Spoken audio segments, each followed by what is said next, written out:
어제 아침을 안 먹고 나가 혼났던 탓에 오늘은 아침밥을 열심히 챙겨 먹었다. 날씨도 좋고 기운은 더 좋다.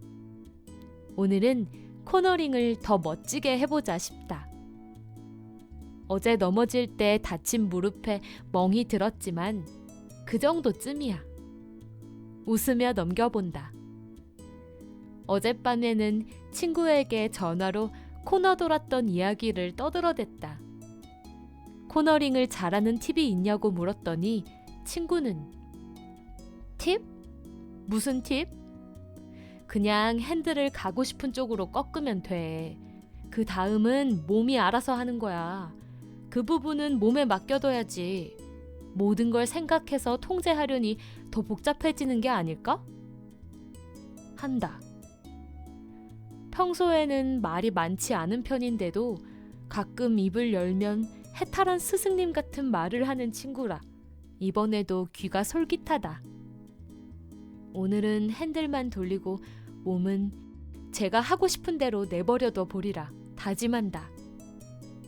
강사님들이 권하신 대로 오늘은 장갑에 고글까지 갖췄다.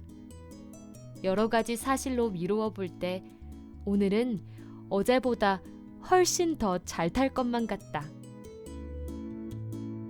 콧노래를 흥얼거리며 자전거 대여소 앞에 도착했다. 이미 도착한 수강생분들은 이미 자전거에 올라 연습하고 계신다. 나도 자전거를 받고 탈 준비를 했다. 오늘은 잘 타는 분들만 길에 나가볼 겁니다. 언제 나타나셨는지 강사님이 말씀하셨다. 순간 가슴이 덜컥 내려앉는다.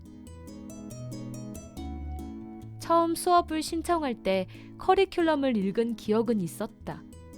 8번째 수업에는 전원이 도로에 나가 라이딩을 한다고 적혀 있었다. 첫 번째 수업에 올 때만 해도 자전거에 탈 수 있을까만 생각했을 뿐 도로에 나간다는 건 아직 생각하지 못했다. 가만히 있자. 오늘은 6번째 수업 날이다. 8번째 수업은 아직도 멀었는데 싶다. 물론 길에 나가 타려고 자전거를 배우고 있기는 하다. 그러나 아직은 내 실력이 충분하지 않다고 생각했다. 사실은 도로에 나가는 게 두렵기도 했고. 잘 타는 분들만 나가겠지. 애써 강사님의 말을 흘려보내며 자전거에 올랐다. 트랙을 돌고 코너링을 한다. 친구가 말했던 것처럼 핸들만 꺾고 내 몸이 하는 대로 맡겨본다. 그러나 내 몸은 어디가 고장난 것처럼 뭘 하려들지를 않는다.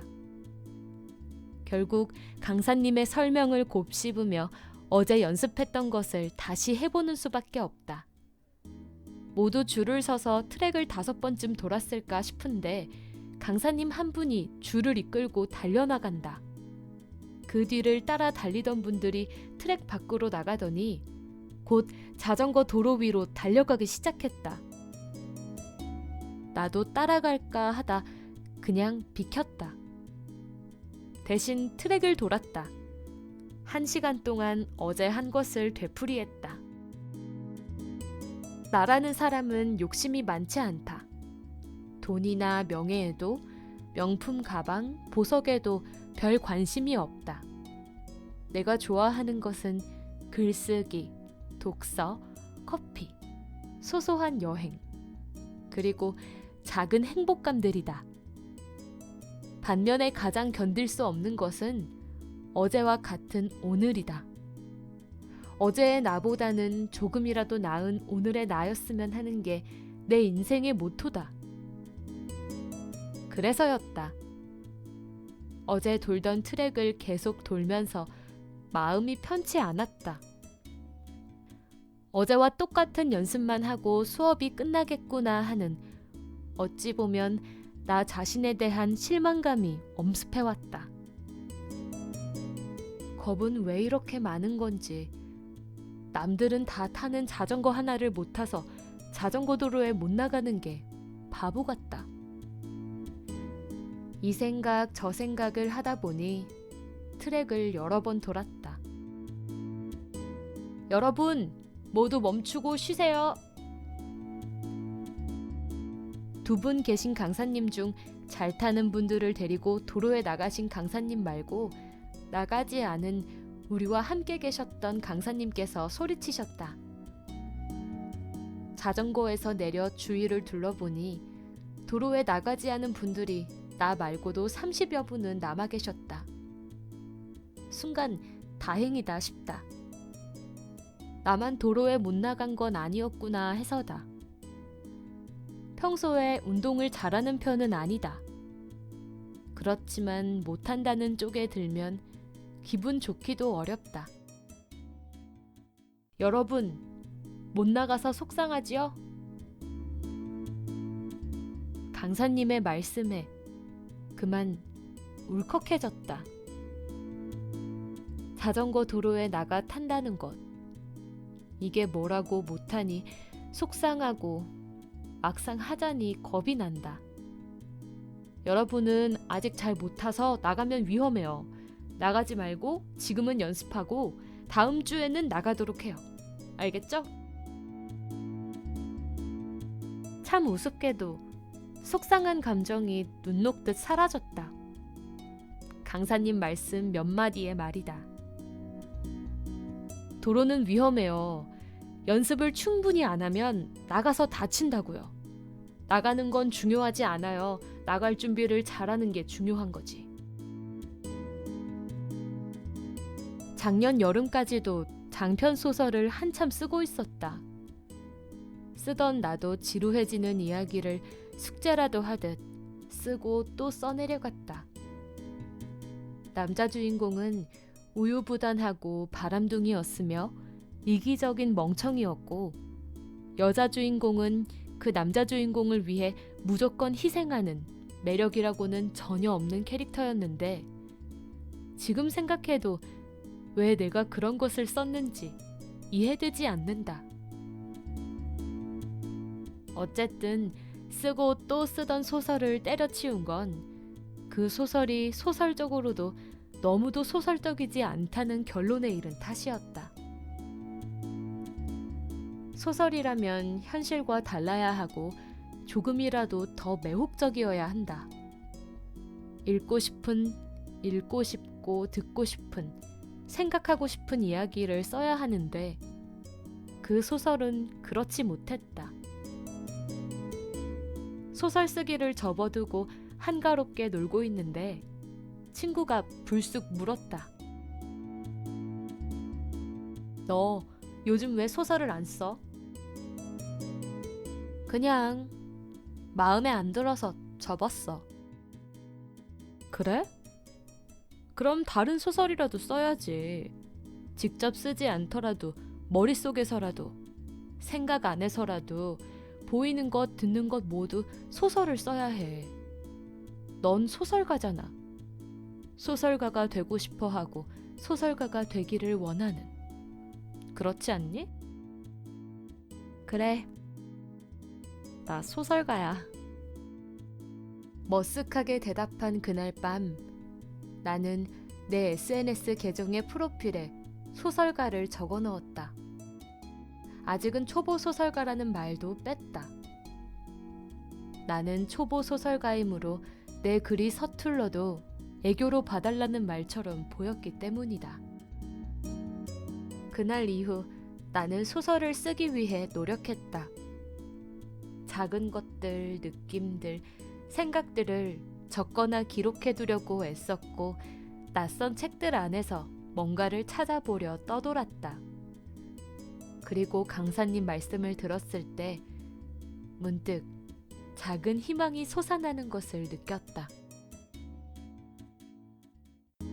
나가는 건 중요하지 않아요. 나갈 준비를 잘하는 게 중요한 거지. 그랬구나. 나가는 건 중요하지 않았다. 나갈 준비가 잘 되면 언제든 나갈 수 있는 거다. 만약 나갈 준비만 하고 있다. 결국 나가지 못하고 끝나면 어떻게 될까? 그 준비란 걸 언제까지 해야 할까? 그 다음에 떠오르는 질문이 꼬리를 물었지만 나는 다시 자전거에 올랐다. 우리는 트랙 위를 다시 달리고 달리며 준비를 계속했다. 나가지 못하고 계속 트랙에서만 달린다면 어떻게 될까? 매일 트랙 위를 벗어나지 못해 괴로워하는 악몽을 꾸게 될까? 아니, 언젠가는 트랙을 벗어나 나가게 되는 날이 오겠지. 그날이 언제든 살아만 있다면. 수업이 끝나기 훨씬 전에 도로에 나갔던 팀이 돌아왔다. 트랙에 남아 연습하던 우리는 그분들에게 어땠냐고 제잘거리며 물었다. 그러나 그분들은 말이 없다. 참 이상하다고 느껴질 만큼. 어쩌면 도로에 나가지 못한 우리가 속상할까 봐서 배려하느라 그런 게 아닐까. 뭐 그렇게까지 신경 안 쓰셔도 될 텐데 싶다. 우리도 언젠가는 나갈 거라고요. 준비가 아직 안 되었을 뿐.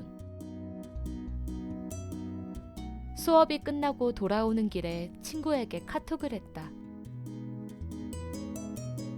다음에는 도로에 나가야 할 것 같아. 걱정돼. 무섭고. 내가 할 수 있을까? 도로에서 탈 수 있어야 자전거를 탄다고 할 수 있는 거야. 나랑 한강에서 커플 자전거 타기로 했잖아. 그 생각만 해. 알겠어.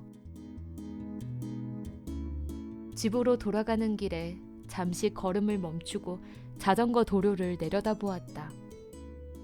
싱싱 멋지게 달리는 자전거 라이더들이 어느 때보다 위대해 보인다. 그렇지만 언젠가는 나도 그 대열에 합류할 테니 싱싱 달리며 여유 있게 웃어 보일 테니 그런 날이 올 때까지 조금만 더 달려보자.